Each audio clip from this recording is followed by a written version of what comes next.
राधा राधा राधा राधा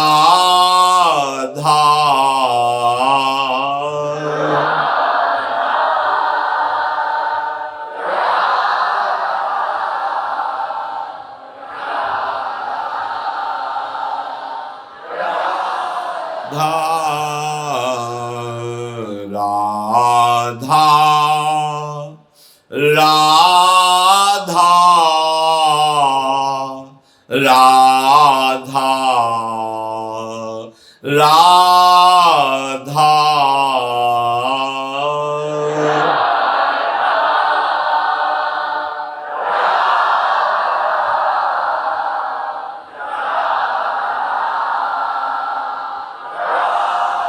श्री राधा वल्लभ लाल की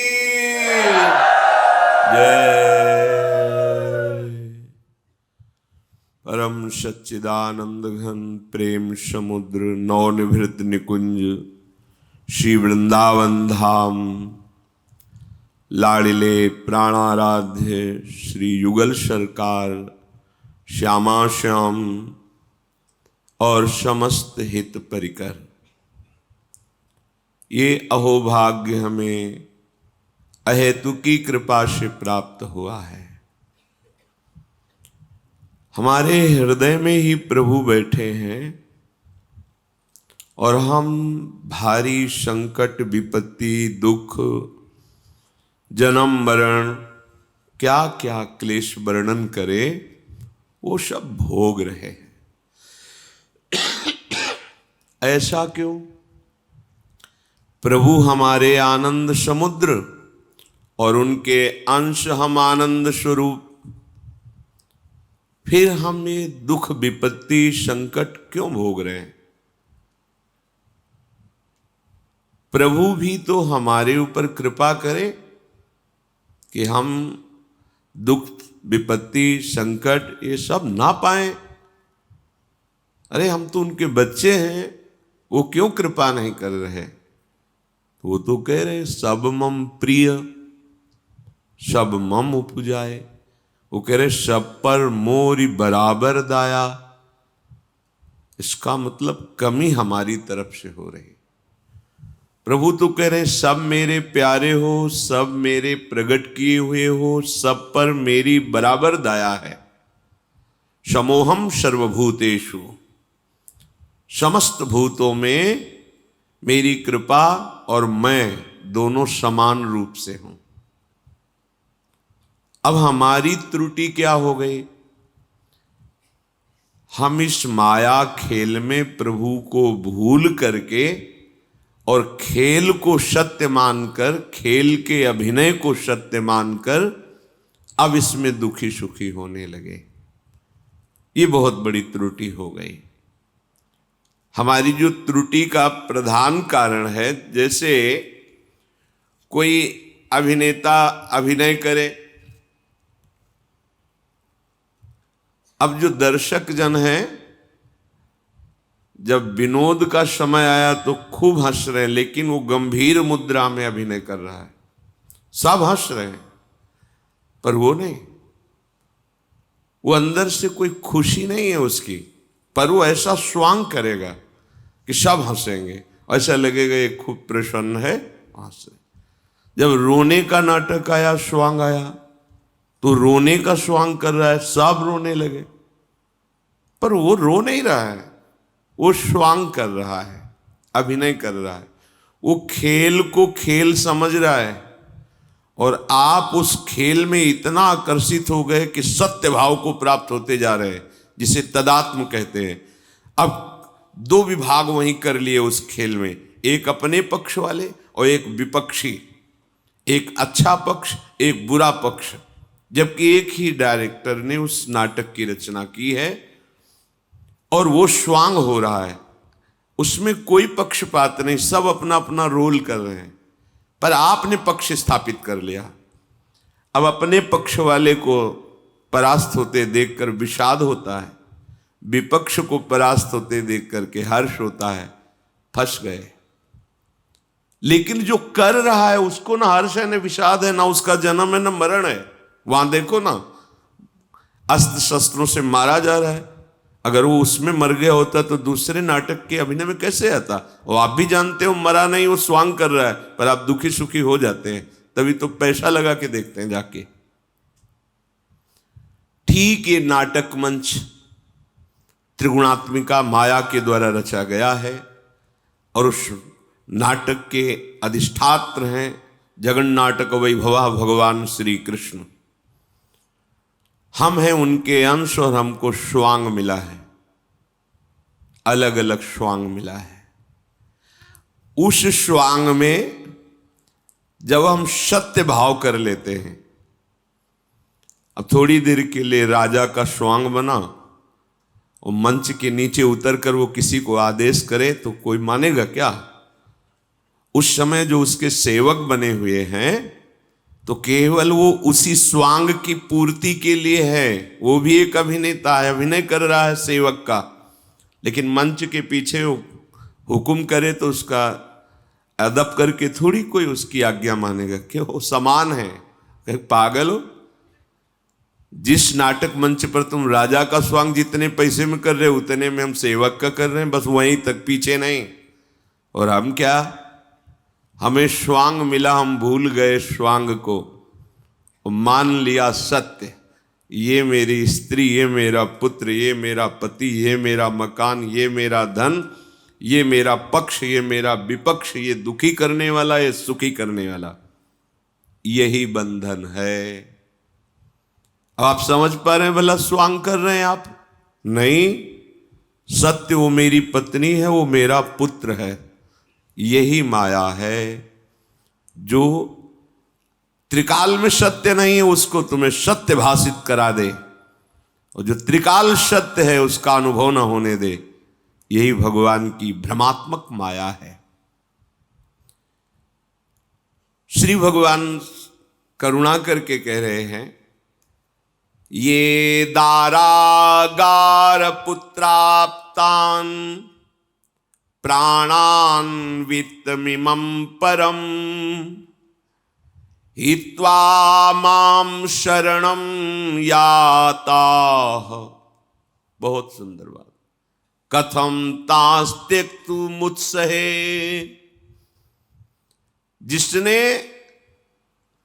सब कुछ छोड़ दिया, केवल मेरे को स्वीकार किया, स्त्री, पति, पुत्र, बंधु, परिवार, धन, मकान, जमीन, लोक, परलोक, शरीर, मन, सब कुछ क्या छोड़ दिया? मेरा नहीं है। अंदर से मेरे कौन है? प्रभु हैं। मेरे सिर्फ प्रभु हैं। ये देखो, प्रवचन नहीं है। जब कोई फिसलता है पहले ही प्रभु संकेत कर देते कि भैया सावधान, आगे तुम्हें काई दिखाई नहीं दे रही पर हमें दिखाई दे रही, तुम फिसल रहे हो, सावधान हो जाओ। ये परमार्थ पथ है। यहां से फिसलने के लिए तुम्हें बहुत ज्यादा स्वादिष्ट और कीमती वस्तु दिखाई जाएगी, लेकिन जब तुम उस जगह पहुंचोगे तो वस्तु गायब हो जाएगी। आधी छोड़ पूरी को धावे, पूरी मिले न आधी पावे, मान जाओ। पर उसको लगता है कि ये हम जो कीमती वस्तु प्राप्त करने जा रहे हैं इनको सहन नहीं हो रहा, इसीलिए रोक रहे हैं। सच्ची बात मान लीजिए, वैर विरोध जनित त्याग की यहां बात नहीं कर रहे। वास्तविक आपका कुछ नहीं है, कोई नहीं है। पता नहीं आपको कौन सी अज्ञान की वृत्ति जिससे आपको लगता है आपको कोई प्यार करता है, आपके कोई हैं। हम बचपन से बाबा जी हैं इसलिए नहीं कह रहे, पर वो वृत्ति आती है, वो दृष्टि आती है, तब दिखाई देता है केवल प्रीतम ही प्रीतम है, कोई है ही नहीं। और जिसे किसी को और माना अपना, वहां जब प्रेम का माप डाला तो प्रेम ही नहीं है, केवल स्वार्थ है। केवल अक्षर अक्षर में स्वार्थ है उसके, कहीं कोई प्रेम नहीं। तब लगता है कैसे बावरे जन हैं जो अमूल्य जीवन को अपने निश्चित घर पर पहुंचाने की जगह बाहर भटकते ही चले जा रहे हैं, ऐसे वन में जहां न विश्राम है, न कोई अपना है, और ना कभी किसी भी तरह की शांति है, अशांत ही अशांत। और वो समझ में नहीं आ रहा, ज्ञान की धरा है, अध्यात्म का प्रकाश हो तो हाय हाय मच जाएगा हृदय में। कितना समय बर्बाद कर दिया, अभी कोई स्थिति प्राप्त नहीं हुई, वो तूफान मच जाएगा हृदय में। ये दारागार पुत्राप्तान प्राणान वित्तमिमं परम, जिन्होंने इन सारे संबंधों को हृदय से त्याग करके केवल मेरे में अपनापन किया, हित्वा माम शरणम याता कथम तांस त्यक्तुमुत्सहे, मैं उसे कैसे त्याग सकता हूं। ये किनके लिए कह रहे हैं? चक्रवर्ती सम्राट रानी और पुत्रों सहित विराजमान महल में अम्बरीश जी महाराज के प्रति। आप कह सकते हैं कि सन्यास धर्म का उपदेश भगवान कर रहे हैं, नहीं, गृहस्थ धर्म में चक्रवर्ती सम्राट पद पर विराजमान महाराज अम्बरीश और विरक्त धर्म की चरम सीमा में विराजमान महर्षि दुर्वासा जी से कह रहे हैं कि मैं ऐसे को कैसे त्यागने की सोच भी कैसे सकता हूं, कैसे छोड़ सकता हूं। कथम तास त्यक्तुमुत्सहे, किसको? जिसने ये दारागार पुत्राप्तान प्राणान वित्तमिमं परम, दारा स्त्री, घर, जमीन, परिवार, संपत्ति, शरीर, प्राण, जिसने मेरे लिए अर्पित कर दिए हैं।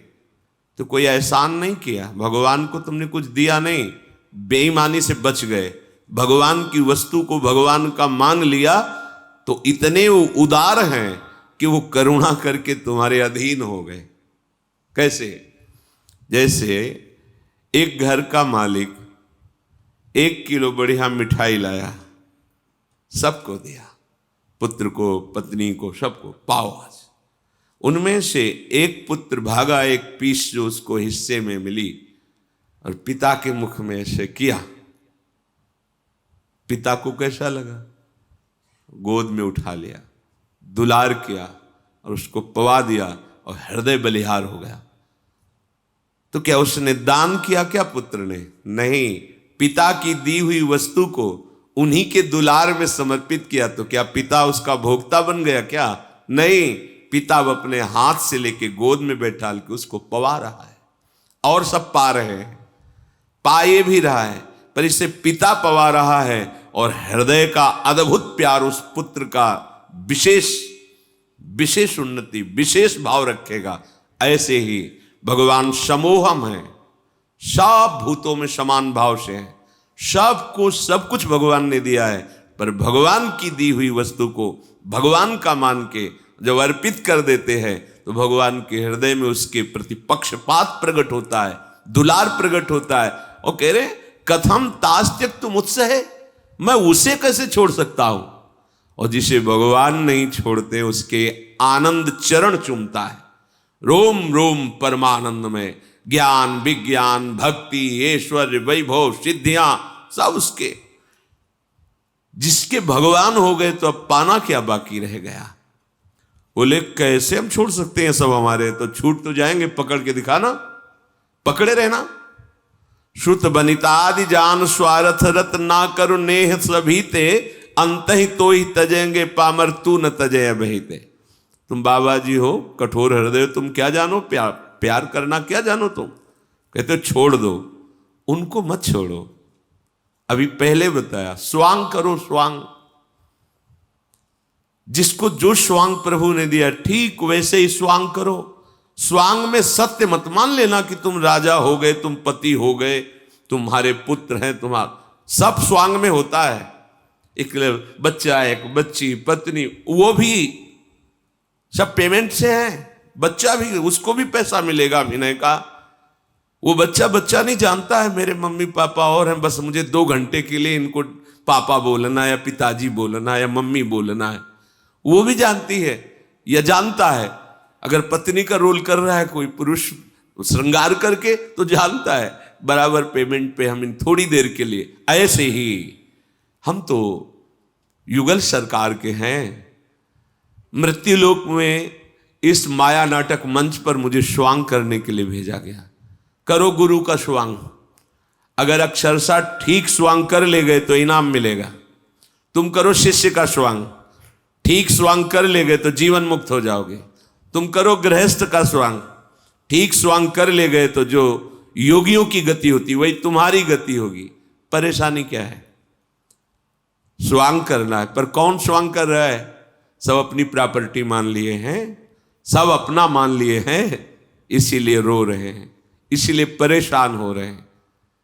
अब शास्त्र की बात तुम्हारी समझ में नहीं आती क्योंकि समझने लायक बुद्धि नहीं रह गई। मोहग्रस्त बुद्धि शास्त्र भाषा को नहीं समझती, संत वचनों के हार्द को नहीं समझती है। ओ तो कह रहे थे ये दारागान पुत्राप्तान प्राणान वित्तमिमं परम, सब छोड़ दो, बाबा जी बन जाओ। कहीं ऐसा नहीं लिखा, यहां कहीं नहीं लिखा कि तुम बाबा जी बन जाओ। बाबा जी से ही भगवान कह रहे हैं। दुर्वासा जी वलकल की लंगोटी लगाए हुए हैं, उनसे कह रहे हैं कैसे छोड़ सकता हूं। साधो हृदय मह्यम साधु नाम हृदयम तुहम मदन्यते न जानंती ना हम तेभ्यो मनागपि। साधु से कह रहे वो साधु है जो महल में बैठा हुआ है। साधु से कह, उनको क्या कहा? उनको कहा विप्र कह के संबोधन किया, द्विज कह के संबोधन किया। अहम भक्त पराधीनो हसुतंत्र इव द्विज। दुर्वासा जी को द्विज और अम्बरीश जी को कह रहे हैं साधो हृदयम मह्यम साधु नाम हृदयम तुहम। वो मेरा हृदय वो साधु है और मैं उसका हृदय हूं। और बड़ी बात, सर्वज्ञ भगवान कह रहे हैं मदन्यते न जानंती ना हम तेभ्यो मनागपि। वो मेरे सिवा किसी और को नहीं जानता, तो मैं उसके सिवा किसी और को नहीं जानता। तुम क्या हो? जाओ उसी के चरण पकड़ो जाके, अगर सुदर्शन से बचना चाहते हो। बहुत बड़ी बात है। ये जो लोग बहानेबाजी करते, मैं गृहस्थ हूं, मेरे से भजन नहीं होता, मैं बहुत परेशान हूं, समझो तुम तो दो चार लोगों का पालन करते हो। चक्रवर्ती सम्राट है, राज्यों के राज्यों का भरण पोषण कर रहे हैं वो। ऐसा नहीं कि राजकाज नहीं कर रहे। भरत जी जैसा प्रेमी अद्वितीय सिंहासन पर भगवान की पादुका विराजमान करके आज्ञा लेकर, चक्रवर्ती सम्राट पद है महाराज दशरथ का, उस पे राघव की पादुका विराजमान करके और आपका जीवन कैसा है? भरत जी का जीवन कैसा है? ये बहानेबाजी नहीं चलती। परमार्थ में, प्रेम में, सत्य वस्तु की प्राप्ति में ये बहानेबाजी नहीं चलती। हम तो गृहस्थ हैं, हमारा तुम्हें छूट दी गई पापाचरण की, विषय भोगों की छूट दी गई है क्या? तुम्हें सेवा दी गई है, स्वांग दिया गया है। तुम्हारे दो चार जन होंगे, देखो ना, जब भगवान सेवा देते तो हजारों की। बाहरी उदर पोषण करना, बाहरी व्यवस्था करना अलग बात है, और मन की व्यवस्था करना है बहुत अलग बात है। पर जो स्वांग देता है तो वो स्वांग का पूरा भाव भी देता है। अपने घर से कपड़ा पहन करके गया और वहां उसकी पोशाक अलग, ये पोशाक पहनो, ये तुम्हें डायलॉग बोलने हैं, ऐसा नहीं, ऐसा भाव करना, ऐसा भाव करना।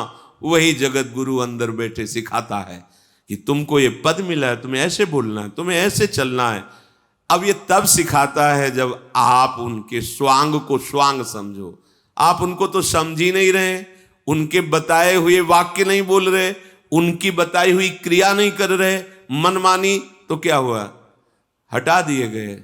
अब स्वांग नहीं असली, तो अब असली उसका दंड भोगो। पुनरपि जननम पुनरपि मरणम पुनरपि जननी जठरे शयनम।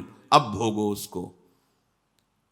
जैसे स्वप्न में कोई गला काटे तो जागे बिना दूर नहीं होता, ऐसे इस संसार में भगवत प्राप्ति के बिना तुम सुख चैन नहीं प्राप्त कर सकते। अभी मोह निद्रा में सो रहे हो। बोले तो बहुत कठिन बात है भगवत प्राप्ति करना। जैसा हम सुनते हैं रोज सत्संग में, जैसे गीता में जी भगवान ने जब मन को लगाने की बात गई तो कहा बहुत कठिन है प्रभु, वायु सुदुष्करम, वायु तूफान को रोकना जैसे कठिन, ऐसे मन को रोकना कठिन। कैसे रुकेगा? भगवान ने कहा अभ्यास और वैराग्य। वैराग्य बिल्कुल तुम्हें परेशान नहीं होना। वैराग्य का मतलब वस्त्र का परिवर्तन ही केवल नहीं है। वैराग्य का मतलब भूखे रहना नहीं है। वैराग्य का मतलब चौड़े पे बैठना नहीं है।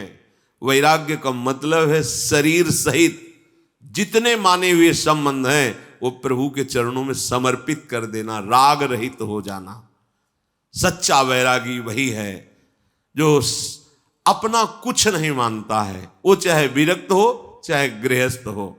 देखो ना, विभीषण जी रावण के महामंत्री हैं, छोटे भाई हैं, बड़ा वैभव संपन्न महल है, लेकिन भगवान उनसे कह रहे तुम सारीखे संत प्रिय मोरे, धरऊ देह नहीं आन नहीं हो रे। तुम्हारे जैसे संतों के लिए ही मैं अवतार धारण करता हूं।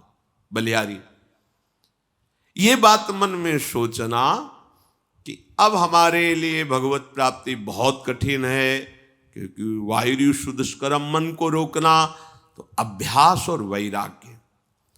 वैराग्य समझ लीजिए तो कोई परेशानी। वैराग्य हम लोगों ने कुछ वैराग्य की मान्यताएं मान रखी है, भूखे रहना, शरीर को सुखा देना, ये न खाना, वो न, मतलब ऐसी कुछ धारणाएं बन गई कि एक वैरागी एक कोई मतलब अलग वस्तु है। नहीं, जथा लाभ संतोष सदा काहो सो कछु न चाहोंगो। एकमात्र प्रभु का भरोसा, वो जैसी परिस्थिति में रख रहे वैसी परिस्थिति में रहते हुए जो स्वांग दिया है, जो तुम्हें सेवा दी है, वैसे ही करते हुए उनका स्मरण करो, भगवत प्राप्ति पक्की। अपना क्या है यहां, बस ये बात समझनी। जैसे सूक्ष्मता से समझो, जब हम मां के गर्भ में थे और वहां से आए तो कौन सा कपड़ा हमारे शरीर में था, कौन सा आभूषण था, कौन सी वस्तु के हम मालिक थे, क्या हमारा था? कुछ नहीं, बिल्कुल नग्न अवस्था में पैदा हुए थे। और जो शरीर था उसकी रचना अंदर गर्भ में भगवान ने की थी। बाहर जहां आए तो अब हम अपना मानना शुरू किया, मां, पिता, भाई, घर, संपत्ति, पत्नी, पुत्र, बढ़ते चले गए और ये समझ नहीं पाए कि फिर वैसे ही इस शरीर का नाश कर दिया जाएगा, फिर वैसे ही अगला जन्म। ये क्या नाटक चल रहा है, कब तक चलेगा? विचार नहीं करते, बंधते चले जाते हैं, ये हमारा है। तो जब मां के गर्भ से निकले थे तो क्या लेके आए थे तुम? क्या, कौन सा वस्त्र, कौन सी पोशाक, कौन सा आभूषण, कौन सा संबंध, क्या? थोड़ी देर निकलने के पहले ही भगवान से बातचीत की थी, एक बार निकाल दो, बस निकलते ही मैं जाकर ऐसा भजन करूंगा कि दोबारा मां के गर्भ में ना आना पड़े। भगवान कपिल देव जी जीव की गति का वर्णन करते तब उसमें आता है। तो भूमि परत भा ढाबर पानी, तिम जी वही माया लपटानी। जैसे आकाश से निर्मल जल गिरा, भूमि में गंदा हो गया, वैसे फिर गंदा हो गया मन। ये माँ, पिता, भाई, बंधु, परिवार सब फिर वैसे स्वीकृति हो गई जो हमारी दुर्गति का कारण है। अब हम इनको कैसे त्याग सकते हैं? तो तुम्हारे हैं कौन? अरे बावरे, जब ये फिर शरीर छूटेगा तब फिर अकेला होगा, फिर कोई नहीं होगा, फिर शरीर मिलेगा, फिर यही प्रपंच होगा। ऐसे करोड़ों जन्म हो गए, विचार तो कर, हम इनको कैसे छोड़ सकते? तो पीछे जन्म के माता पिता, भाई बंधु तुम्हें याद है क्या? रोज एक दीर्घ नया स्वप्न है, ये शास्त्रीय भाषा है। ये तुम्हारा जो नया जन्म है ये एक बड़ा स्वप्न है। फिर सो गए वो मृत्यु, फिर जगह नया स्वप्न, नया घर, नई दुकान, नया मकान, नए रिश्ते, नए नाते, फिर सो गए, फिर नया। कब तक ये चलता रहेगा? पुनरपि जननम पुनरपि मरणम पुनरपि जननी जठरे शयनम। बोले ऐसा क्यों बोल रहे हैं ये सब लोग? ये बड़ा कठिन है भगवत प्राप्ति। विषेन्द्रिय संयोगात् द्यत्रदग्रे अमृतोपमम् परिणामे विषम्यु तत्सुखम राजसम स्मृतम, क्योंकि इन्होंने रजोगुणी स्वभाव स्वीकार कर लिया और भोगों में सुख मान रहे हैं। जिसके प्रारंभ में अमृत जैसा लगे उसका परिणाम विष जैसा लगेगा। इंद्रिय संयोगात, विषयेंद्रिय संयोगात। जिस भोग में देखो, भगवत प्राप्ति के मार्ग में चलने में एक विष जैसा लगता है। सुबह 2 बजे जगना होता है, सत्संग में जाना, 2 बजे जगना, फिर इतने माला करना, इतना पाठ करना, ये हमसे तो नहीं हो सकता है। हाँ, नहीं हो सकता है, क्योंकि यद तज्ञ विष में हूं। शुरुआत जिसकी विष जैसी लगती, परिणामे अमृतोपमम। तुम्हें अच्छा क्या लगता है? बोले अग्रे अमृतोपमम, जिसकी शुरुआत अमृत जैसी लगे। क्या? विषय भोग। कृत्य हो जाऊंगा अगर ये भोग मिल गया। परिणामे विषम्यु तत्सुखम राजसम स्मृतम। ये रजोगुणी बुद्धि भोगों में सुख की भावना कराकर हमें विष पिलाती चली जा रही। ऐसा अहम का विष, करता भोगता विष बैठ गया कि अभी अध्यात्म की बातें ऊपर से निकल जाती, समझ में ही नहीं आता। समझ में तब आए कि सोच के आए कि अमुक कार्य हो जाए, और हो गया। अरे बोले बड़े सिद्ध बाबा हैं, बड़ा चमत्कार है। और फंसो। जितना था उसमें तो तुम्हें सांस लेने को नहीं दिया माया ने एक बार भी, राधा बोलने का अवसर। अब और मिला तो और फंसो उसमें। अरे प्रभु से मनाओ, संतों से मनाओ कि मेरी बुद्धि शुद्ध हो जाए।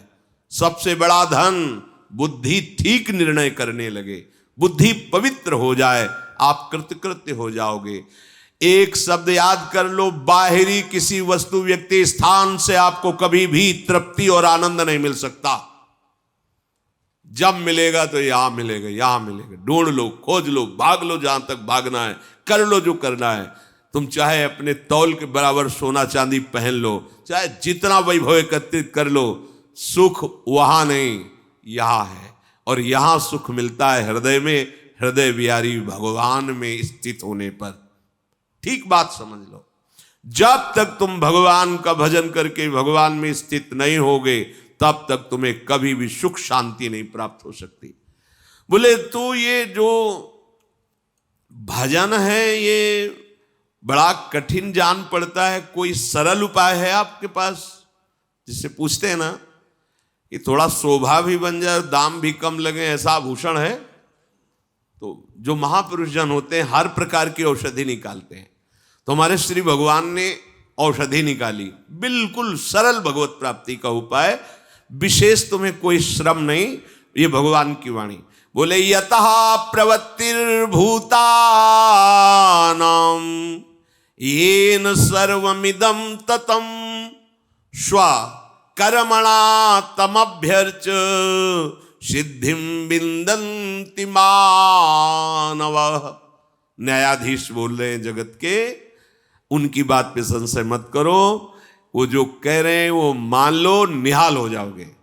प्रभु कह रहे हैं यथा प्रवृत्तिर्भूतानां येन सर्वमिदं ततं।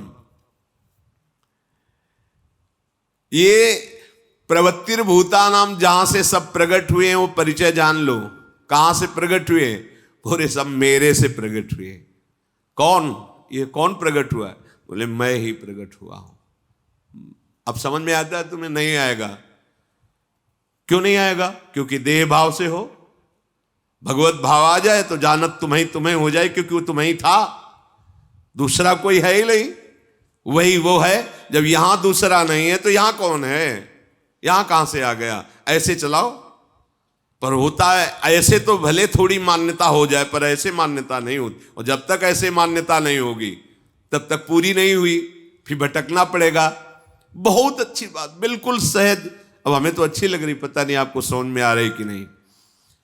भगवान कह रहे हैं मेरे से तुम प्रकट हुए हो, मेरे से। सबको मानना है कि भगवान ही सबके जन्मदाता हैं। किसके? अपने। अरे भगवान ने मुझे फंसा दिया, तुम खुद फंस गए हो। भगवान ने दी वस्तु और तुमने अपनी मान ली, तो बेईमानी। तुम्हें दिया है कि ये वस्तु वहां हम ले लेंगे, इसको अपने पास रखो। तो ईमानदारी ये कि रास्ते भर में तुम्हें यही चिंतन करना है, भगवान की वस्तु मेरी नहीं है। तब तो तुम जब देने जाओगे तो आराम से दे दो। कोई कहेगा बहुत अच्छी वस्तु दान की, बोले पागल हो, उन्हीं की वस्तु थी, वो हमें केवल दिए थे। है ऐसा दिमाग, है ऐसी बुद्धि? नहीं। भगवान कह रहे यथा प्रवृत्तिर भूतानाम, ये जितने जीव प्रकट हुए मेरे से निकले हैं। तो यह निकले कौन है? बोले मैं ही।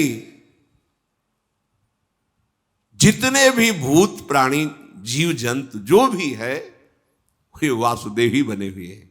वासना वासुदेवस्य वासितम भुवनत्रयम् सर्वभूत निवासोस्मि वासुदेव नमोस्तुते। मैं ही हूं। येन सर्वमिदं ततम, मेरे द्वारा ही सारा जगत व्याप्त किया गया। जगत भी वही, जीव भी वही। कौन? जिसने रचा है। ये रचना कोई और नहीं है, वही अपने आप से अपने आप में रचे। तुम जान पा रहे हो, तुम इसलिए नहीं पा रहे हो कि तुमने भेद पैदा कर लिया। शरीर संबंध से, कर्ता भोक्ता भाव से तुम भगवत भाव रहित हो गए, तो जीव भाव को प्राप्त हो गए। जीव भाव इतना दृढ़ हो गया देह भाव में कि मैं स्त्री हूं, मैं पुरुष हूं, मैं ज्ञानी हूं, मैं अज्ञानी हूं, मैं धनी हूं, अमुक अमुक अमुक बढ़ गया भेद। ऐसा बढ़ता चला जा रहा है कोहरे की तरह कि अब कुछ सूझता नहीं। सच्ची बात। अब ये कैसे समझ में आएगी जब हृदय पवित्र नहीं है? भगवान से हम प्रकट हुए हैं, हम भगवत स्वरूप ही हैं। कह रहे हैं भगवान येन सर्वमिदं ततम, जितने भी सब कुछ है, जो कुछ भी, वो मैं ही बना हुआ हूं, मेरे से ही प्रकट है, मैं ही बना हुआ हूं। अब प्रभु कह रहे हैं कि मेरे इस भाव को समझो कि मेरी पूजा क्या है। कह रहे हैं सबके लिए सहज पूजा है। स्वकर्मणा तमभ्यर्च्य, जो तुम्हें स्वांग मिला है, जो तुम्हें सेवा मिली है, उसी को हमारी पूजा मान लो। वही मान लो का मतलब हमारी आज्ञा मानो, वही मेरी पूजा है। स्वकर्मणा तमभ्यर्च्य, सब रूपों में मैं हूं, मैं ही सब रूपों में प्रकट हुआ हूं, मैं ही प्रकट करने वाला हूं। तुम्हारा जो बंधन हो गया है वो मैं अपने लिए कर रहा हूं, मैं भोग रहा हूं। तो इस भाव को तुम मिटाओ। कैसे मिटाओ? जो तुम कर रहे हो वो मेरे लिए करो। स्वकर्मणा तमभ्यर्च्य।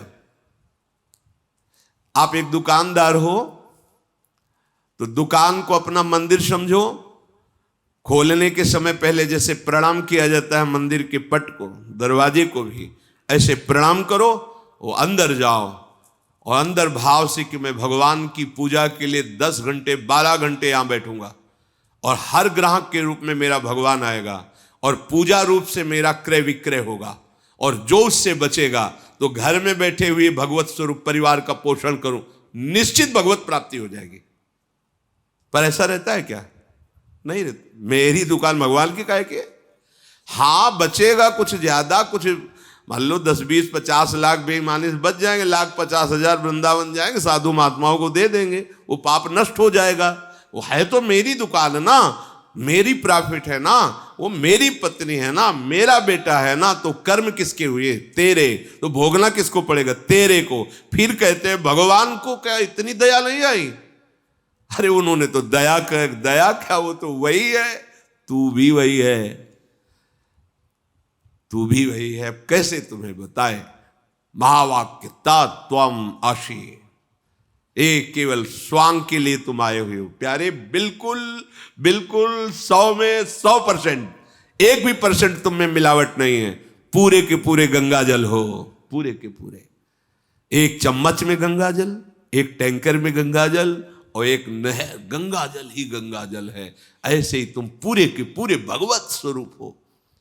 बस अंतर इतना हो गया कि तुमने अंतर पाल लिया, तुमने अंतर मान लिया। अब इसे बहुत ऊंची बात कह करके अगर आप अवहेलना कर देंगे तो कर दीजिए, और किए हुए ही हैं।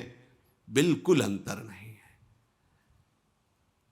बस ये अंतर हटाने के लिए रोज सत्संग आपको श्री जी दिला रहे, रोज सत्संग दिला रहे। आप न मनुष्य हो, न शरीर हो, न स्त्री हो, न पुरुष हो, न भोक्ता हो, न कर्ता हो। आप विशुद्ध चिदानंद में चेतन अमल सहज सुख राशि भगवत स्वरूप हो। फंस गए हो तुम स्वयं, पकड़ लिए हो तुम इस असत को, इसी असत को त्यागने के लिए भगवत कृपा से मनुष्य शरीर मिला, सत्संग मिला। अब जैसे कहते हैं कि हम वकील हैं, हमारा भजन कैसे बनेगा? तो न्यायालय में जाते समय न्यायालय को मंदिर के भाव से प्रणाम करो, मेरे भगवान विराजमान है इसमें। गए जो भी उसमें सेवारत है जैसे, और अपने अपने कार्य को बिल्कुल ठीक धर्म के अनुसार करो। बीच बीच में नाम स्मरण करते रहो। तुम वकालत करते हुए भी भगवान को प्राप्त हो जाओगे, जज होते हुए भी भगवान को प्राप्त हो, चपरासी होते हुए भी भगवान को प्राप्त हो जाओगे। भगवान यहां ये नहीं कह रहे कि अगरबत्ती जलाओ, ये अलग अलग भाव की उपासना है, उन्हीं की हो रही। कह रहे स्वकर्मणा तमभ्यर्च। हम बाबा जी हैं, आरती पूजा, दिन भर माला चलाना, ग्रंथों का स्वाध्याय करना, रात दिन संयम, ये हमारा स्वांग है, तुम्हारा स्वांग और है। धर्म से चलो, जो कार्य मिला उसे भगवान की पूजा समझो, जो परिवार मिला उसे भगवान की पूजा अभी आनंद हो जाए। मानते कहाँ हो? जब मानना नहीं है तो फिर जानना नहीं हो, जब जानना नहीं तो पचड़े में फंसे रहना है। मुंह का दलदल ऐसा है, डूबते चले जाओगे। चिकित्सक रोगियों को देखे कि मेरे प्रभु पधार रहे इस रूप में, सेवा का अवसर, नाम स्मरण करते हुए आप चिकित्सा, जो आपका अस्पताल है वो भगवान का मंदिर है। आपकी पूजा क्या है? आए हुए मरीजों को जितना ज्ञान भगवान ने दिया उसके अनुसार स्वस्थता, दुख रहित करना, निरोगता। पैसा प्रधान नहीं होना चाहिए, ये तब पूजा मानी जाएगी।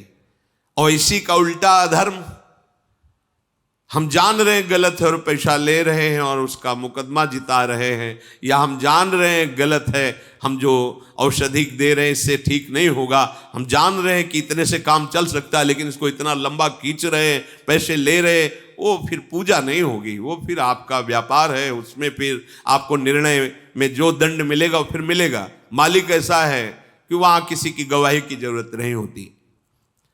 भगवान कह रहे स्वकर्मणा तमभ्यर्च, जो तुम कर्म छूट दिए, जो तुम कर्म कर, यत करोषि, मेरी पूजा हो जाएगी। अगर तुम उसे भगवान की पूजा मानकर करोगे और बीच बीच में भगवत स्मरण करते रहोगे तो ये तुम्हारा विश्राम स्थल हो जाएगा मनुष्य शरीर। इसी जन्म में तुम्हारा काम हो जाएगा, निष्कामता उदय होगी, सारे कर्म बंधन छिन्न भिन्न हो जाएंगे और भगवान के चरणों की प्राप्ति करना मनुष्य जीवन का परम लाभ। ये अहंकार इतना दुष्ट है, बहुत लड़ाई लड़नी पड़ती, बहुत छाती जलाता है।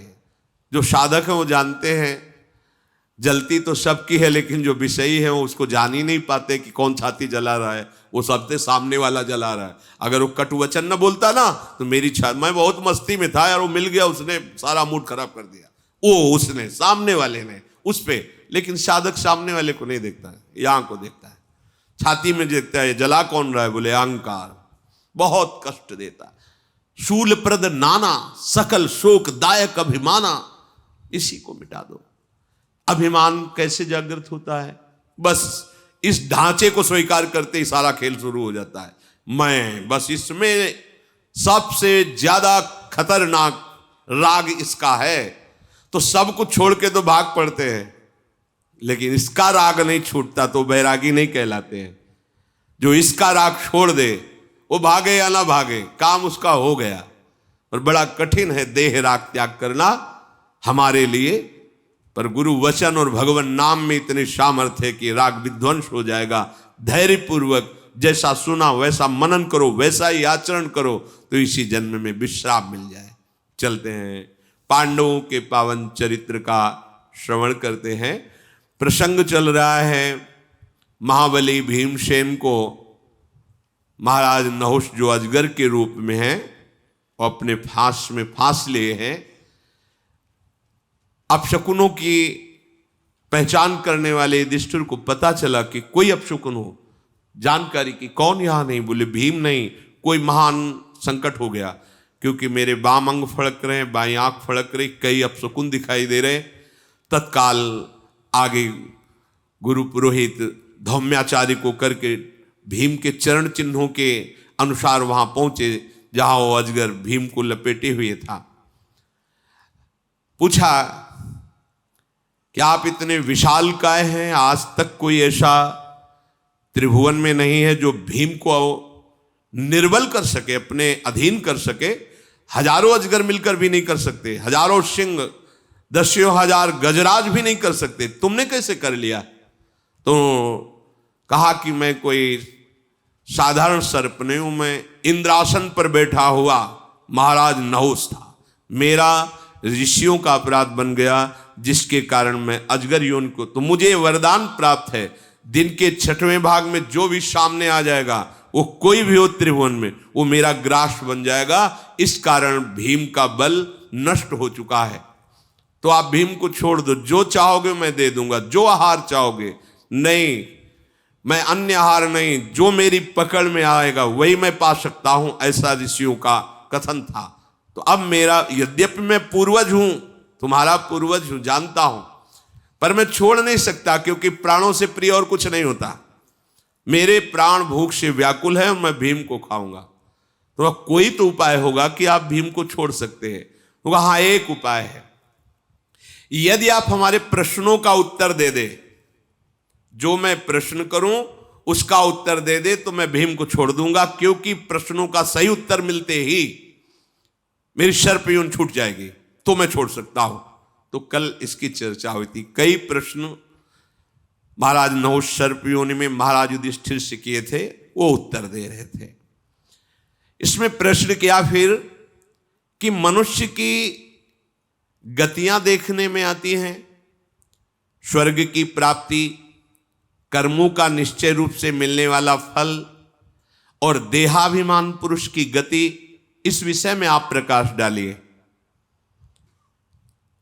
तो आपने कर्मों के अनुसार जो वर्णन किया, 3 गतियां होती कर्मों के अनुसार। एक जो बहुत पुण्यात्मा होते हैं, जिनसे पाप कर्म नहीं बनते, प्रायः पुण्य और भजन में अंतर ध्यान रखना। तीर्थों में जाके खूब दान और पुण्य, सब ये यज्ञ आदि बड़े बड़े अनुष्ठान करवाना, देव मंदिरों को स्थापना करना, कुआं बावरी और सेवा करवाना, ये सब पुण्य के अंतर्गत आता है। मैं कर रहा हूं ना, और अगर यही सब प्रभु को अर्पित किया, प्रभु का दास बन करके, तो गति बदल जाएगी। जो पुण्यात्मा जन है, जिनका केवल पुण्य में ही अनुराग होता है, ऐसे हैं। हमने देखा था कानपुर में, एक जब आश्रम में रहते थे, तो गुरु आश्रम में, तो एक मैदा फैक्ट्री के बहुत बड़े, कई मैदा फैक्ट्रियां थी, पर वो पुण्यात्मा थे। देखा उनका स्वभाव, देखा वो आधा किलोमीटर दूर ही अपनी गाड़ियां खड़ी कर देते, 10 गाड़ियां उनके साथ आती थी, अंगरक्षक को सब वहीं खड़े, धोती कुर्ता गमछा, नंगे पैर आश्रम तक आना, प्रणाम करके बैठना, बिल्कुल ऐसे जैसे एक साधारण आदमी। सतचंडी यज्ञ कानपुर में की थी, करोड़ों रुपया लग, सब भोजन जो जितना चाहो पाओ। और आप सेवा जानते क्या करते थे? एक ऐसे ड्रम जैसा ले हुए साथ, और एक झाड़ू, जहां कोई दोना पत्तल फेंकता डाल। जैसे कोई पूछता है यज्ञ कौन करा रहे हैं, भाई हमको तो सेवा यहाँ दोना पत्तल उठाने, आप किसी और से जानकारी की। वो स्वयं, एक पैसा किसी का नहीं, स्वयं अपना। ये पुण्यात्मा पुरुष जानने भी नहीं दे रहे कि कौन कर रहा है। ऐसे पुण्यात्मा पुरुषों को स्वर्ग की, उत्तम लोक की प्राप्ति, भगवत प्राप्ति शब्द अलग है, उत्तम लोकों की प्राप्ति होती है। और जो शास्त्र विरुद्ध मनमानी आचरण करते हैं, क्या शास्त्र कहता है, क्या संत कहते हैं, उसकी तरफ ध्यान ही नहीं, फिर उनको नारकी गतियों में जन्म मिलता है और नरक की प्राप्ति होती है।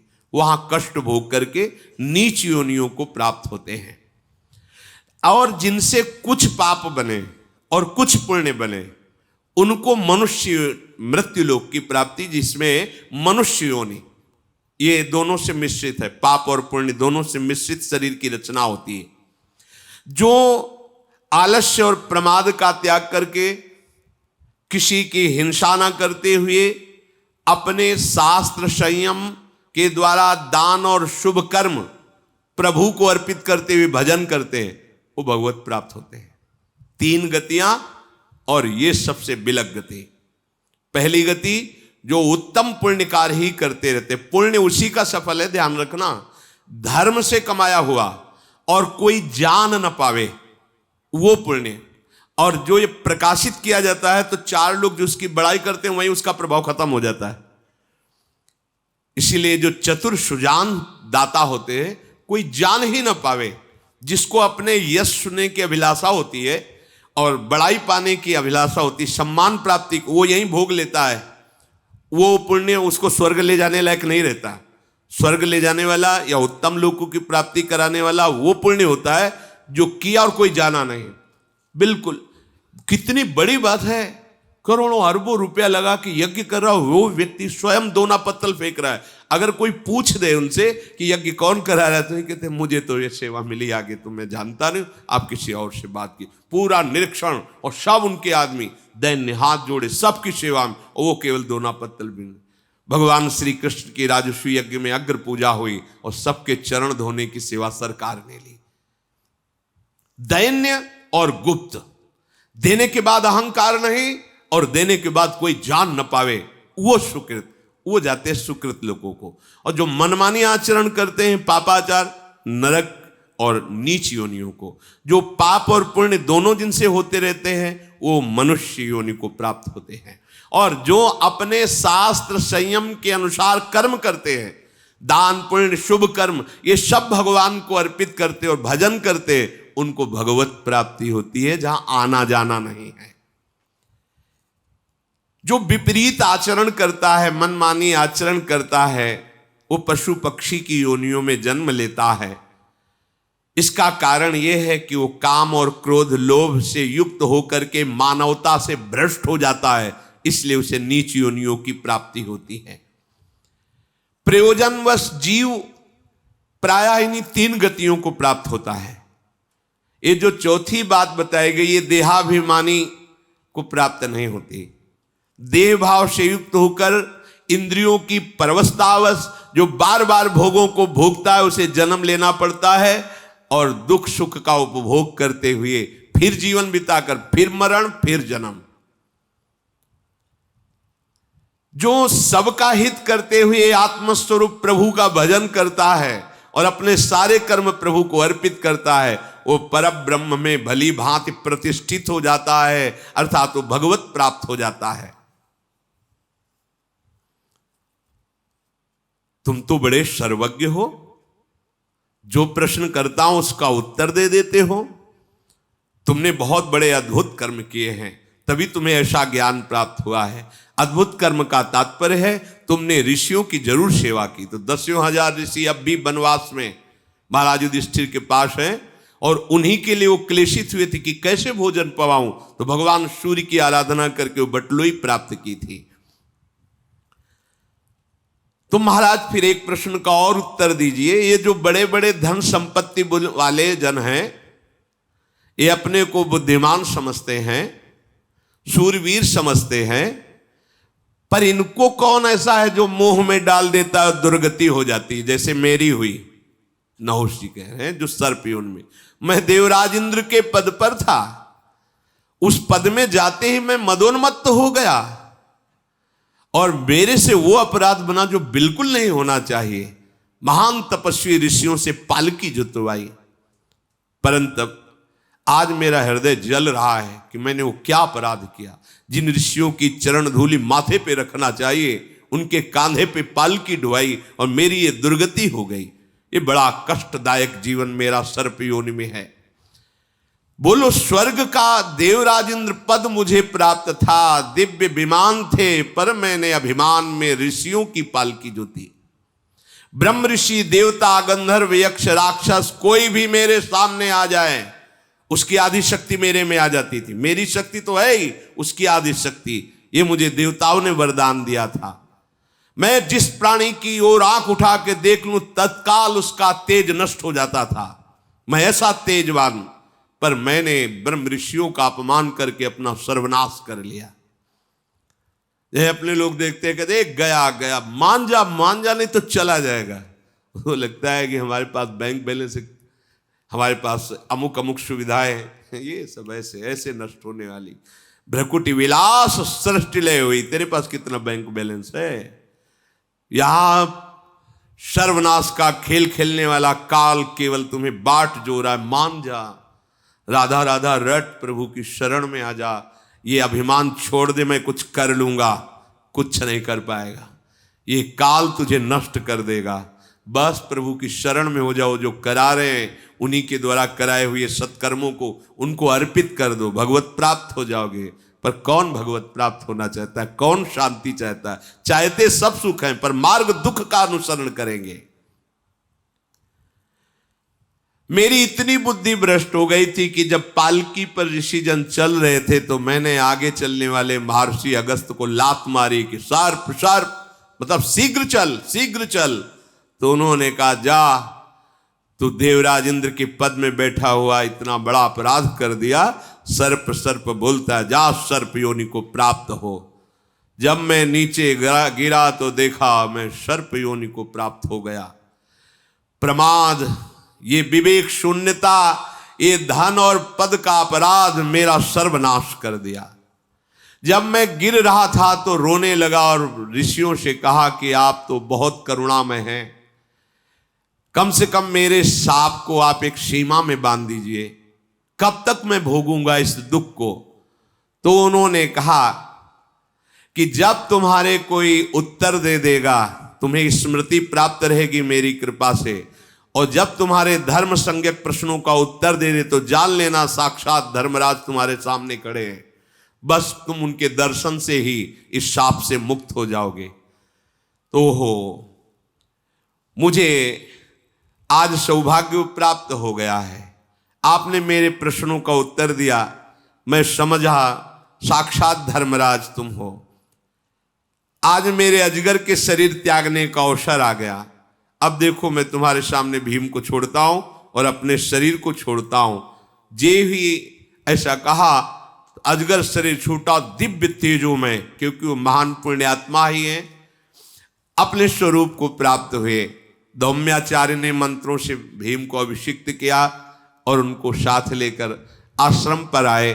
तब धर्मराज युधिष्ठिर ने सबके सामने कहा कि भाई देखो, इतने बड़े प्रतापी पुण्यात्मा देवराज इंद्र के पद पर बैठने वाले नहुस जी से एक शिक्षा लो। कभी भूल से भी, क्योंकि हम लोगों का वनवास चल रहा है, कहीं किसी ऋषि का अपराध न बन जाए। कई बार कहा है यहां कि धाम मां की तरह दुलार करता है, तुमसे और गलतियां हो जाएंगी, क्षमा हो जाएगा। वैष्णव अपराध मत करना, यहां गुरुद्रोह अपराध मत करना, पर और हो चाहे ना हो, ये अपराध जरूर करेंगे, जरूर करेंगे। कितनों को देखा है। देखो, जब कोई सतमार्ग में चलता है तो जिसने तुम्हें सतमार्ग दिया है वही तुम्हारे सतमार्ग की दृढ़ता के लिए वो विपरीत वालों को भी भेजेगा। कल सुना था, मुझे मंत्र लेना है तो तुम्हारे अंदर क्रोध वृत्ति त्याग करो। उन्होंने ही लगाया झाड़ू लगाने, झाड़ू मार उसके, टोकरी पूरी डाल उसके ऊपर, वही भेजता है। परमार्थ पे चलो, ये मार्ग है, ये सुविधा है, भेजा, चलो भड़काओ इसको, इसको बोलो। अच्छा, सुने न काहू की कही, कहे ना अपनी बात, नारायण वा रूप में मगन रहे दिन रात। ना काहू सो बोलिवो, ना कोई व्यवहार, बस अपनी कुंवर किशोरी को जियत निहार निहार। परमार्थ पुष्ट हो जाएगा, अपराध की गुंजाइश ही नहीं। ये जो चार जगह हम अपने ज्ञान का, विज्ञान का, अपने धन का, वैभव का प्रदर्शन करते हैं ना, फिर रास्ता बदल जाएगा। सतमार्ग अनन्य भाव से संत वचन, गुरु वचन, शास्त्र वचन के अनुसार चला जाता है। मार्कंडेय जी उन ब्रह्म ऋषियों में भी विराजमान हैं। उन्होंने कहा, महाराज मैं एक तुम्हें पावन चरित्र सुनाता हूं। इस पावन चरित्र में बड़ा आश्चर्यमय है। एक विवस्वान सूर्य के प्रतापी पुत्र हुए हैं, जो प्रजापति के समान कांतिमान और महान ऋषि। वो बालक मनु कहलाए। ओज, तेज, कांति और तपस्या के द्वारा भगवान सूर्य की आराधना करते, प्रभु की आराधना करते। वो अपने पितामह महर्षि कश्यप से भी आगे बढ़ गए थे तपस्या में। बद्रिका आश्रम में दोनों बाहें उठाकर एक पैर से खड़े होकर 10,000 वर्ष तक बिना कुछ खाए पिए वायु पी करके तपस्या की। ऐसे भगवान की प्राप्ति होती थी। यहां 10 दिन जो है शांति से भजन नहीं कर सकते, सोफा में बैठ के है? खड़े होकर हाथ ऐसे। भगवत तभी लिखा है, भगवत कलयुग में बहुत सरल है, नाम कीर्तन मात्र से भगवान की प्राप्ति। क्योंकि इसमें 60-70 वर्ष में, 80 वर्ष में ढलक जाएंगे तो 10,000 वर्ष की तो यहां सोचा ही नहीं है। कितना कठिन था भगवत प्राप्ति। उस समय सिर नीचे झुका हुआ, एकटक अपलक नेत्र खुले हुए, बाल्यावस्था से घोर तपपरायण मंत्राकार वृत्ति, वही वैवस्वत मनु के नाम से प्रसिद्ध हुए। एक दिन की बात है कि वस्त्र भींगे हुए, जटाएं भींगी हुई, चीरणी नदी से स्नान करके आ रहे थे तो पीछे से आवाज आई, महाराज मेरी रक्षा कीजिए। तो उन्होंने देखा, कोई दिखाई नहीं दिया। फिर चल, महाराज सुना नहीं, मेरी रक्षा कीजिए। लौट के देखा तो एक छोटी सी मछली दिखाई दी जो जल में। मैं बहुत छोटी हूं, मैं मत्स्य हूं और बड़े बड़े बलवान जीव इस नदी में रहते हैं, मुझे खा जाएंगे, मुझे भय है। इसलिए आप तपस्या प्राण हैं, मेरी रक्षा कर सकते हैं, मेरी रक्षा कीजिए। बलवान मत्स्य मुझको अपना आहार बना लेंगे, इसलिए आप मुझे बचा लीजिए। मैं महान भय से युक्त हूं, मैं आपकी शरण में हूं और शरणागत की रक्षा करना धर्म होता है, इसलिए आप मुझे बचा लीजिए। मत्स्य की बात सुन करके मनु जी को बड़ी दया आई। चंद्रमा की जैसी कांति इस मछली की हो रही थी, उसको उठाया और अपने कमंडल में डाल लिया। वहां से लाए तो देखा, जब उठाया था तो बहुत छोटी सी थी, कमंडल में डाला तो बड़ी हो गई थोड़ी सी। तो उन्होंने बड़े मटके में डाला कि आराम से इस जल में रहेगी, और उसको पुत्र की तरह दुलार करते। तदनंतर वो मत्स्य इतना बड़ा हो गया, आवाज आई, महाराज मेरे रहने लायक ये नहीं रह गया, मेरे रहने लायक व्यवस्था कीजिए। सोचा कमंडल में इतनी बड़ी मटके में पूरी आ गई, चलो शायद इसका ऐसा ही स्वभाव हो अत्यधिक बढ़ने का, तो आपको कहां ले चलें जहां मैं अच्छे से रह सकूं। उस मत्स्य को निकाला और एक बड़ी बावली में ले गए, वहां डाल दिया। हां, अब तुम सुखपूर्वक इसमें रहो, कोई बाहरी जंतु तुम्हें नहीं खा पाएगा। 2 योजन की चौड़ाई की वो झील थी, 2 योजन 8 कोस, 8 कोस, 1 योजन का मतलब 4 कोस, 8 कोस की थी। परंतु डाला थोड़ी देर में, कहा महाराज मेरा शरीर और बड़ा हो गया, अब मैं कह रहा हूं पूरा तालाब, वो झील जो है मत्स्य। आश्चर्य, कमंडल, मटका, बावड़ी और झील, क्या स्वभाव इस मछली का है। देखो मैं हिलडुल भी नहीं सकती, तो मेरा शरीर जहां आनंद पूर्वक रह सके वहां मुझे ले चलो। तो तुम ही बताओ मैं कहां ले चलूं। सुना है गंगा जी बहुत पावन है, वहां मुझे ले चलो।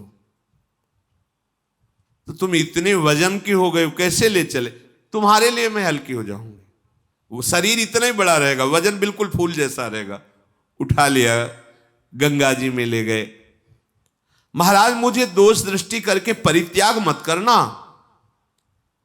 और मेरी आज्ञा में रहना। मैं आपकी ही कृपा से भली भांति इतना पुष्ट हो रही हूं, ऐसा मत्स्य ने कहा। भगवान मनु स्वयं उसको गंगा जी में विराजमान किए। थोड़ा समय हुआ, आवाज आई, महाराज मेरी रक्षा करो। देखा पूरे गंगा के पाट को घेरे, लंबा विशाल शरीर। देखो अब गंगा जी में भी मैं हिल डुल नहीं सकती, अब मुझे समुद्र में ले चलो।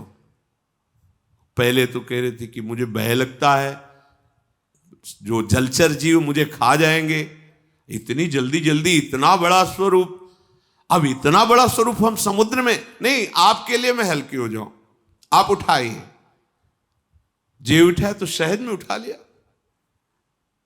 अच्छा तो तुम्हें हम समुद्र तक पहुंचा देते हैं। आसानी से ले गए, समुद्र में विराजमान किया। तब मुस्कुराते हुए कहा कि मैंने तुम्हारे मनोयोग को देखा है कि चिड़चिड़ाहट नहीं पैदा हुई, नहीं होता है कि पहले तो इतने बड़े फी, इतने बड़े फी, इतना स्वरूप, यहां ले चलो, यहां ले चलो, यहां ले चलो। आप प्रसन्न रहे और मेरी सेवा की भावना, मेरे पे दोष दृष्टि नहीं की। खास बात होती है जब आपको कुछ प्राप्त होना होगा तो आपके विपरीत, जहां से प्राप्त होना वहीं से होगा। अगर आप सह गए, निकल गए, आगे प्रसंग आएगा। बहुत बड़ी यज्ञ का अनुष्ठान, शायद महाराज मरुत ऐसा नाम, बहुत बड़ी यज्ञ का अनुष्ठान किया। देवराज इंद्र घबरा गए और देखा कि वशिष्ठ जी यज्ञ कराएंगे, तो सबसे पहले जाके वशिष्ठ जी को निमंत्रण, हमारी अमुक सेवा में अमुक। तो उन्होंने कहा कि हम तो उपरोहित हैं मरुत जी के, उनका हमारी आज्ञा है।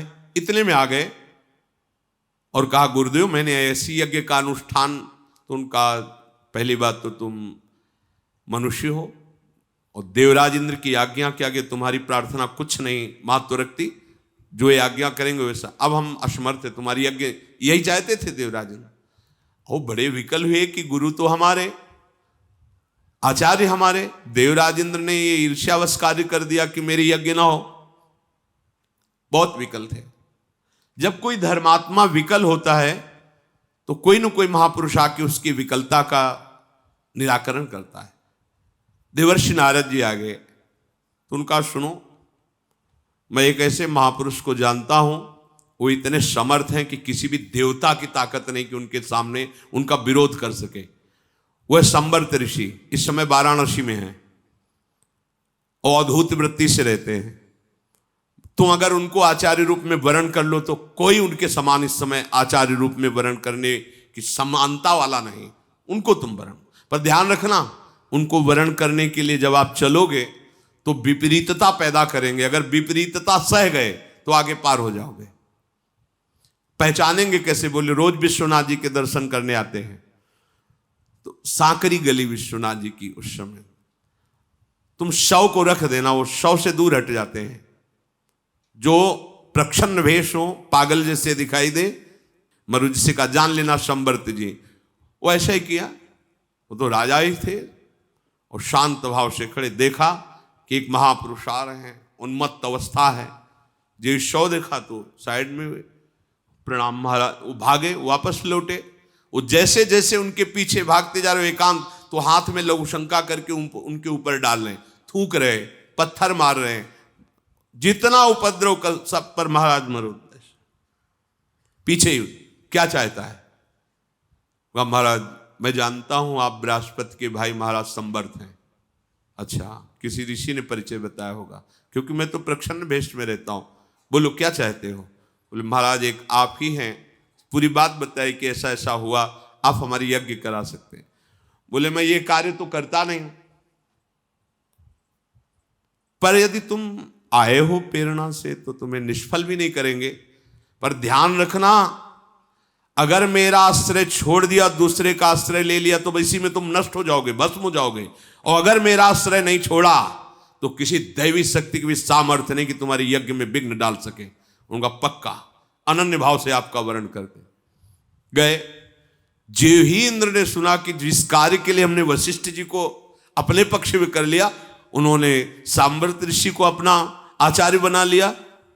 तो अग्नि देवता को भेजा कि जाके मरुत को बता दो कि मैं आहुति ही नहीं लूंगा तो तुम्हारी यज्ञ कैसे होगी। अग्नि देवता साक्षात प्रकट हुए और कहा इनसे मत करवाओ, मैं आहुति स्वीकार नहीं करूंगा। तो संवर्त ऋषि ने जानो क्या शब्द कहा था, अय अग्नि, मेरी तप की शक्ति से तू परिचित नहीं है, अभी तेरे को भस्म कर दूंगा। किसको? अग्नि देवता को। अग्निदेव भाग गए वहां से और कहा देवराजेंद्र से कह देना जब तक यज्ञ पूरी ना हो जाए कोई भी विघ्न अगर उपस्थित किया ये सामर्थ। पर जानते हो क्या कहा था, अगर मेरा आश्रय छोड़ दिया किसी भय से, किसी प्रलोभन से, तो स्वयं नष्ट हो जाओगे। ये मार्ग ऐसा है। शांति से एक बार निश्चय करो मेरा मार्ग कौन है, शांति से निश्चय करो मार्ग दाता कौन है, मार्ग का आश्रय क्या है, और बस चल पड़ो। बीच में कितनी पंक्तियां ऐसी मिलेंगी, आओ इसमें रबड़ी बट रही तुरंत ले लो, यहां तो तुम्हें सूखी दलिया भी नहीं मिल रही, आओ ना कितने वर्ष हुए नहीं, आओ अभी हम तुम्हें भगवत प्राप्ति कराते हैं। आधी छोड़ पूरी को धावे, पूरी मिले न आधी पावे। एक बार केवल पता चल जाए कि वो कहीं और पंक्ति में खड़ा था तो तेरे द्वारे बटत है सहज लाडली लाल के अब दोबारा पंक्ति में आना मुश्किल हो जाएगा, क्योंकि तुम्हारी सामर्थ्य नहीं कि तुम इस पंक्ति में खड़े हो जाओ। ये केवल कृपा से मिला है, और कृपा की अवहेलना करके अन्य आश्रय ले लिया, फिर नहीं, फिर नहीं। ये अनन्य मार्ग है, एक जैसे भी हैं। यद्यपि भक्त अनन्य जो विषय इंद्रियन बस होए, कर्मठ कोटि जितेंद्रियन ते समलह न कोय। चाहे जितना विषय हो, अनन्य हो गया हमारे माई श्यामाजू को राज, और सो कृपाति सुलभ नहीं ताको कौन उपाय, चरण शरण हरिवंश की सहजय बने बनाए। अब आगे बात बन गई। ये जो समझते हैं कि वाणिज्य व्यापार है, दुकान है, पैसा फेंको माल, ये पैसा से माल मिलने वाला नहीं, ये ऐसा जादू है, ये चित्त का अपहरण करने वाला मार्ग है। चंचल चित्त आकर्षणी, तभी आप वहां तक पहुंच सकते हैं। और चित्त उसी का अपहरण किया जाता है जो अपने चित्त को नामे करने के लिए तैयार है। आपका है, स्वीकार कर लीजिए। जो चित्त विषयों में लगा हुआ है, हमारी सामर्थ्य समर्पण करने की नहीं, तो हम रो तो सकते हैं ना, बस इसी से श्री जी कृपा कर देंगे। और जब यह है कि हमारी सामर्थ्य हम कहीं भी जाके, वो फिर अलग अलग वार्ता हो गई। भगवान ने कितना रूप बदला, कमंडल में, मटके में। तो ये थोड़ी कहा कि आपने हमसे कहा था इतने बड़े होके, अब इतने बड़े हो गए, फिर वही समुद्र में। चिड़चिड़ाहट नहीं हुई, आपको हमारे प्रति दोष दृष्टि नहीं हुई, आप वैसे ही हमारी सेवा में भाव करते रहे। इसलिए अब मेरी बात सुनो, आगे महाप्रलय आने वाला है। उनसे कहा महाराज मनुष्य, आप मनोयोग के साथ मेरी बात सुनिए, ये सारा का सारा संसार चौपट होने वाला है। अभी संपूर्ण जगत की प्रलय व्यवस्था हो चुकी है। जो प्रलय की व्यवस्था है, महान सूखा पड़ना, आग बरसना, जल बरसना, ये सब नष्ट हो जाएगा। केवल जल ही जल, न कोई लोक, न लोकांतर, न जीव, न जंतु, न कोई पर्वत, कुछ नहीं, केवल जल ही जल। इसलिए मैं तुम्हें आदेश करता हूं, जल्दी से जल्दी तुम कुछ बीज और एक मजबूत नाव बनवाओ, और एक बहुत मजबूत रस्सी, और उनमें सप्तऋषियों को बैठा लो। आओ, क्योंकि महाप्रलय होने वाला, सब नष्ट हो जाएगा। तुमने हमारी बात स्वीकार की, तुम्हें चिड़चिड़ाहट नहीं पैदा हुई, नहीं होता ना। एक बार किसी महापुरुष से किसी ने कहा कि आप उनको बहुत प्यार करते हैं, हमको क्यों नहीं करते हैं, हमारी में क्या कमी है। अच्छा, इस प्रश्न का उत्तर बाद में देंगे। हमारी इच्छा, ये दो वृक्ष हैं, इनके नीचे अलग अलग चबूतरा बनाओ। तुम बनाओ, तुम बनाओ। शाम के कहा दोनों हमारी पसंद के नहीं, हटा दो। सुबह फिर कहा चबूतरा बनाओ, शाम के फिर कहा हटा दो। तीसरे दिन जिन्होंने प्रश्न किया था उन्होंने कहा आखिरकार आपको पसंद क्या है, क्या चाहिए आपको, रोज बनवाते हो रोज बिगाड़ देते हो। दूसरे से पूछा तुम्हें कोई परेशानी, बोले भगवान जीवन भर आदेश करते रहिए, बनाइए बिगाड़िए, मुझे तो आपकी आग। बोले समझे, मैं उसे क्यों प्यार करता हूं? तुम्हारी चिड़चिड़ाहट आ गई ना, कैसा चाहिए चबूतरा, रोज बनवाते हो बिगाड़ देते हो, बैठो आराम से। ये परमार्थ है। जब हम आपके हैं तो आप रोज बनवाओ, रोज बिगाड़ो या बैठा ले रहो, मेरे से उसमें क्या तात्पर्य? मेरे को क्यों परेशानी होगी? मेरे को तो आपकी आज्ञा पालन करनी बस। जहां अहम है, जहां अपनी बुद्धि लगाई, परमार्थ वहीं गिर जाता है। ये स्वार्थ व्यवहार नहीं है। कैसे भगवान अपनी रक्षा की बात कर रहे थे, पर बात क्या थी? इनकी रक्षा करनी थी। महान तपस्वी हो, सब प्रलय हो जाएगा लेकिन तुम्हारा नहीं होगा। जाओ जल्दी से एक नाव तैयार करवाओ, एक रस्सी और कुछ बीज आदि लेकर के हमारे ऊपर आकर के रस्सी में मेरी सींग में बांध दो। मैं महाप्रलय में तुम्हें खींचता रहूंगा और आनंदमयी वार्ता करता रहूंगा। तुम्हें कोई भय नहीं लगेगा और तुम्हें कोई मार नहीं सकेगा। भगवान की देखो कैसी कृपा होती। अब आप चाहते हो कि मनमानी हमारी होती रहे, विषयों को खूब भोगता रहूं और बस परमानंद की भी प्राप्ति भी हो। थोड़ा तो संभलो, जिनमें सुख नहीं है उससे पीछे हटो और महासुख की तरफ चलो। पूर्व काल में जो महापुरुषों ने उत्तम उत्तम बीज बताए हैं उनको संचित करो।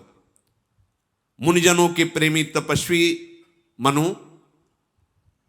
मैं यही हूं, तुम आकर के केवल पुकारना, मैं प्रकट हो जाऊंगा। मेरे मस्तक में एक विशाल मजबूत सींग होगा और आप रस्सी नाव में बांधकर मेरे सींग में बांध देना। किसी और की सहायता नहीं रहेगी। मैं महान जलराशि में तुम्हें आनंद पूर्वक विचरण कराऊंगा। तुम्हें कोई भय नहीं, कोई शोक नहीं। आप मेरी इस बात को समझें, मैं केवल मत्स्य ही नहीं हूं, मैं साक्षात ब्रह्म हूं, परमात्मा हूं। यह है तपस्या का, भजन का फल। अब महाप्रलय में सबका नाश होगा लेकिन इनका नहीं। भगवान उनको, महामत्स्य भगवान और वो विदा हुए। तदनंतर सप्तऋषियों का चिंतन किया। सप्तऋषि पधारे, सुंदर सुंदर बीज एकत्रित किए, नौका तैयार की गई। तदनंतर ऋषि, नौका, सप्तऋषि और बीज ये लेकर उसी स्थान पर पहुंचे और ध्यान करते हुए चिंतन किया। जे ही चिंतन किया तो मत्स्य भगवान उपस्थित हो गए। विशाल सींग, उस सींग में रस्सी बांध दी। रस्सी बंधे हुए मत्स्य भगवान नौका को खींचने लगे। जे ही समुद्र में नौका और भगवान बस समुद्र ने मर्यादा तोड़ दी। भयंकर गर्जना करते हुए सारे विश्व को डुबोने लगा। उस महासागर की प्रचंड वायु ने संपूर्ण पृथ्वी को जलमग्न कर दिया। न कोई स्त्री, न पुरुष, न वृक्ष, न लता, न जीव, न जंतु।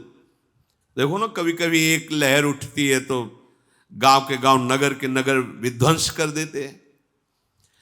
ना आकाश, ना द्युलोक, सब जल ही जल, सारा विश्व जलमय हो गया। केवल सप्तऋषि, मनु, मत्स्य भगवान और वो बीज जो उनकी नाव में। बहुत वर्षों तक भगवान उन्हें आनंद देते हुए प्रलयकालीन जल में विचरते रहे। आनंददाता भगवान।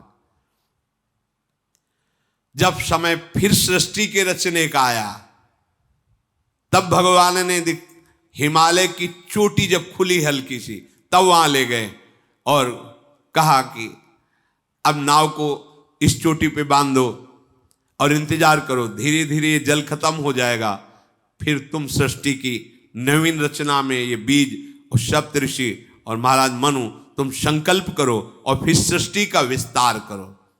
तुम्हें मालूम होना चाहिए हे युधिष्ठिर, वो शिखर आज भी प्रसिद्ध है जहां भगवान मत्स्य ने प्रथम बार प्रलय के जल से निकले हुए उस शिखर पर नाव बांधी थी।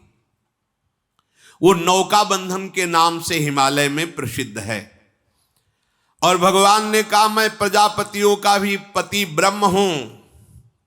इतना तुम समझो, मेरे से भिन्न कोई वस्तु नहीं है। मैंने मत्स्य रूप केवल तुम्हारी रक्षा के लिए धारण किया है। देवता, असुर, मनुष्य आदि समस्त प्रजाओं की सृष्टि तुम्हारे चिंतन मात्र से हो जाएगी। तुम जिस देवता का चिंतन करोगे, पूर्व स्मृति के अनुसार वही देवता प्रकट हो जाएगा। वैसी सृष्टि, जाओ हमारी आज्ञा है, तुम सृष्टि पालन करो। भरत कुलभूषण, जो इस मत्स्य भगवान के चरित्र को सुनता है और भगवत स्मरण करता है, उसके मोह का नाश हो जाता है और वो दुख रहित हो जाता है। अपने जीवन को दुख रहित करने के लिए, महासुख में निमग्न करने के लिए सार बात समझ लो, एक ही उपाय है, भगवान की शरण में होकर भगवत भजन करना। आप जान नहीं पा रहे, ये देहाभिमान ही सब दुखों का कारण। हर समय हृदय में भय, विषाद, जलन ये पैदा करता रहता है। देहाभिमान के कारण हम अपना आधार मानते हैं कोई व्यक्ति, अपना आधार मानते हैं धन, अपना आधार मानते हैं जन, अपना आधार कोई स्थान, कोई पद, और ये सब परिवर्तनशील हैं। ये आज तुम्हारे, कल तुम्हारे नहीं रहेंगे, फिर तुम्हारा क्या होगा। इसलिए हमारा आधार, आश्रय केवल एक श्री भगवान है। हमें जो सेवाएं मिली हैं वो अपनी धर्म पूर्वक करें, खूब नाम जप करें, इसी से परम मंगल होगा। शेष चर्चा आगे। श्री राधा वल्लभ लाल की।